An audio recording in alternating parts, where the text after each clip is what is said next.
नमस्कार दोस्तों, दिव्य भारद्वाज ज्योतिष में आप सभी लोगों का एक बार पुनः स्वागत है। दोस्तों, आज हम ज्योतिष के एक और बहुत महत्वपूर्ण विषय नीच भंग राजयोग के बारे में बात करेंगे।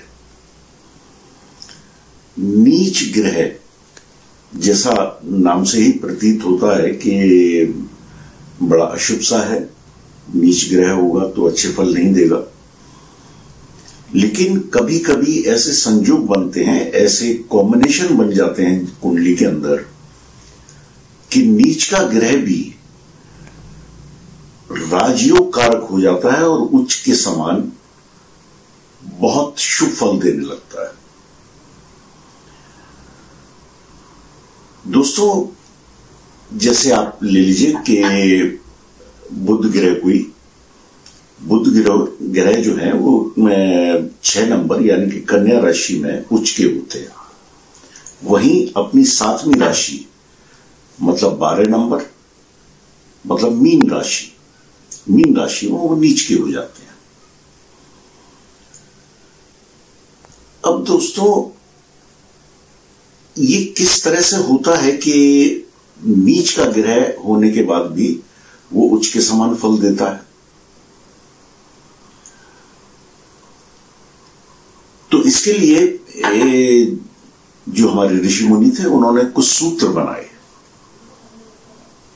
उन सूत्रों के आधार पर ये पाया कि अगर वो सूत्र आपकी कुंडली पे लागू होते हैं तो वास्तव में जो आपका ग्रह नीच का है वो फल उच्च के समान दे रहा है। कोई भी ग्रह जहां नीच का होता है, अगर उसका राशि स्वामी, जैसे बुध ग्रह को लीजिए, मीन राशि में वो नीच के होते हैं और मीन राशि के राशि स्वामी होते हैं बृहस्पति अगर केंद्र में हो, केंद्र के हमारे 4 घर होते हैं, पहला, चौथा, 7वां और 10वां। ये 4 घर केंद्र के घर बोले जाते हैं। तो अगर बृहस्पति देव केंद्र में बैठे हो और बुध देव उन्हीं की राशि यानी मीन राशि में हो तो नीच भंग हो जाएगा और बुध देव उच्च के समान फल देने लगेंगे। दूसरा सूत्र है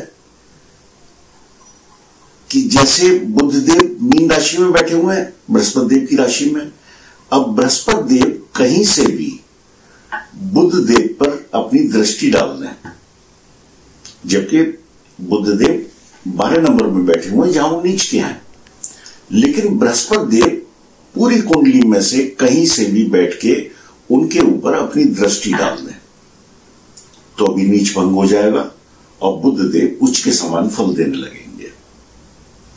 तीसरा सूत्र है कुंडली का तीसरा घर, छठा घर, 8वां घर और 12वां घर। अगर इन 4 घरों में कोई भी ग्रह नीच का हो रहा हो तो भी वो उच्च के समान फल देने लगेगा, क्योंकि ये चारों घर मारक घर हैं। इनको जो है त्रिक भाव बोलते हैं। 6, 8, 12 हुए, ये त्रिक भाव है, मतलब ये अच्छे भाव नहीं बोले जाते। लेकिन यहां कोई अगर ग्रह नीच का हो रहा है तो वो उच्च के समान फल देगा। इसी प्रकार एक और सूत्र है कि कोई भी ग्रह जहां नीच का होता है, एक राशि वो जहां वो नीच का हो रहा है और एक राशि वो जहां वो उच्च का होता है। जैसे बुध देव का ही मैं एग्जांपल ले रहा हूं, कोई भी ग्रह हो सकता है लेकिन बुध देव का ही हम समझ रहे हैं तो बुध देव को ही समझिए कि बुध देव कन्या राशि में अपनी स्वराशि में वो उच्च के होते हैं और मीन राशि में वो नीच के होते हैं। कन्या राशि के स्वामी खुद बुध हैं, मीन राशि के स्वामी बृहस्पति देव हैं। अब बुध देव और बृहस्पति देव दोनों ही अगर कुंडली के अंदर चंद्रमा से गिनने पर केंद्र में आए तो भी नीच भंग हो जाता है।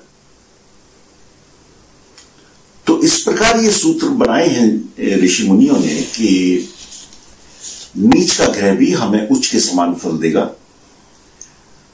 आइए ये हम एक उदाहरण कुंडली लेते हैं बोर्ड पे, उसमें आपको समझने में आसानी रहेगी, तो इसको हम बोर्ड पे समझते हैं।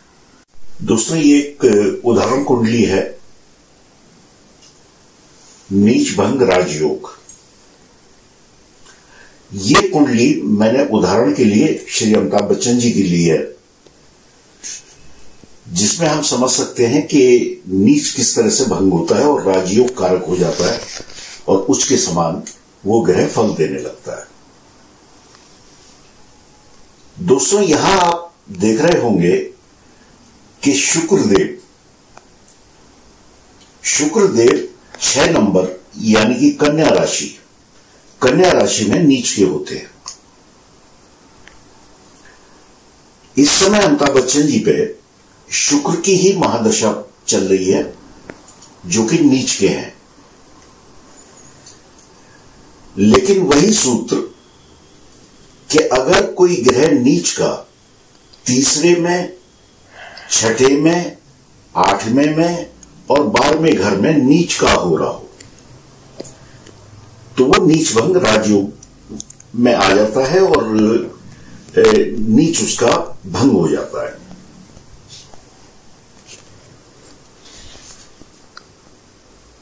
अगर आप डायरेक्ट मेरा ये वीडियो देख रहे हैं तो शायद आपकी समझ में नहीं आएगा, आपको पहले के वीडियो देखने भी जरूरी है, तभी आप समझ पाएंगे कि कौन सी राशि में कौन सा ग्रह नीच का होता है या उच्च का होता है।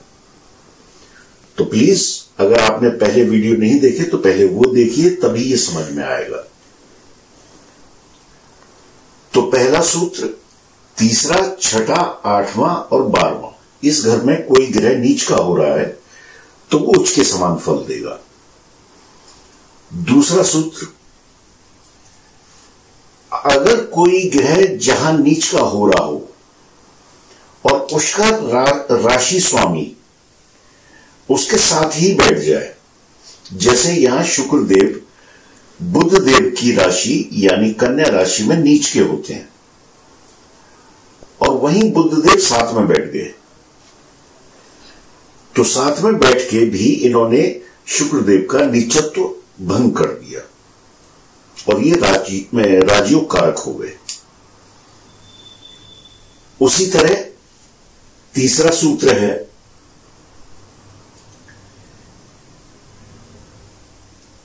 जैसे शुक्रदेव बुधदेव की राशि कन्या राशि में नीच के हैं, बुधदेव अगर यहां नहीं होते और वो केंद्र के किसी घर में होते, यहां होते, यहां पे होते या यहां पे होते, तो भी शुक्रदेव का नीचत्व भंग हो जाता। चौथा सूत्र, अगर बुधदेव शुक्रदेव के ऊपर दृष्टि डाल देते, अब बुधदेव की एक ही दृष्टि है, सप्तम दृष्टि, जो कि दूसरे घर में बैठ के ही शुक्रदेव पे पड़ सकती है। अगर बुधदेव यहां पे होते और उनकी दृष्टि शुक्रदेव पे होती तो भी शुक्रदेव का नीचत्व भंग हो जाता। इसी तरह एक और सूत्र है कि जहां ग्रह नीच का हो रहा है तो शुक्रदेव 6 नंबर में नीच के होते हैं और 12 नंबर में उच्च के होते हैं। 6 नंबर में नीच के होते हैं मतलब 6 नंबर के राशि स्वामी बुध, 12 नंबर में उच्च के होते हैं, 12 नंबर के राशि स्वामी बृहस्पति। ये दोनों ग्रह केंद्र में होते चंद्रमा से, मतलब चंद्रमा से अगर हम उन्हें काउंट करते तो वो पहला, चौथा, 7वां या 10वां नंबर उनका आता। शायद समझ रहे होंगे आप। मतलब जहां पे शुक्रदेव नीच के हो रहे हैं, मैं शुक्रदेव का एग्जाम्पल ले रहा हूं, ग्रह कोई भी हो सकता है, कोई भी ग्रह जहां नीच का हो रहा हो उसका राशि स्वामी, और जहां वो उच्च का होता है उसका राशि स्वामी, वो दोनों चंद्रमा से गिनने पर 1, 4, 7, 10 नंबर की गिनती पे आए इसका मतलब वो चंद्रमा से केंद्र में आ रहे हैं, तो भी उस ग्रह का नीचत्व भंग हो जाता। तो दोस्तों, ये 5 सूत्र हैं जिनसे हम देख सकते हैं कि नीचत्व किस तरह से भंग होता है और राजयोग कारक ग्रह फल देने लगता है। तो ये मैंने अमिताभ बच्चन जी की कुंडली दी, क्योंकि आजकल उन पर शुक्र की महादशा चल रही है और आपने देखा कि किस तरह से कितनी ऊंचाइयां उन्होंने छुई शुक्र की महादशा में। अभी भी शुक्र की महादशा है और आगे काफी लंबे समय तक शुक्र की महादशा ही उन पर रहने वाली है। तो मेरे ख्याल से समझने में ज्यादा कठिनाई वाली बात नहीं है। तो दोस्तों, आपने देखा हमने उदाहरण कुंडली जैसे अमिताभ बच्चन जी की ली, तो आपने देखा कि उसमें शुक्रदेव नीच के होने के बाद भी उनको कितने शुभ फल मिले। अभी भी उन पर महादशा उसी की चल रही है और ईश्वर करे उन्हें हमेशा शुभ फल ही मिलते रहे। तो ये आप थोड़ा सा भी ध्यान से देखेंगे तो ये याद हो जाएगा। उसके बाद इसको बहुत ज्यादा गहराई से देखने की जरूरत नहीं होती, ये दिमाग में अपने आप बस जाता है। तो उम्मीद है दोस्तों आपको ये कार्यक्रम पसंद आया होगा। पसंद आए तो प्लीज लाइक कीजिए, सब्सक्राइब कीजिए, बेल आइकन दबाइए, कमेंट्स करना ना भूलिए, क्योंकि कमेंट्स आप लोगों के आते हैं तभी पता चलता है कि आपको कार्यक्रम कैसा लगा। नमस्कार।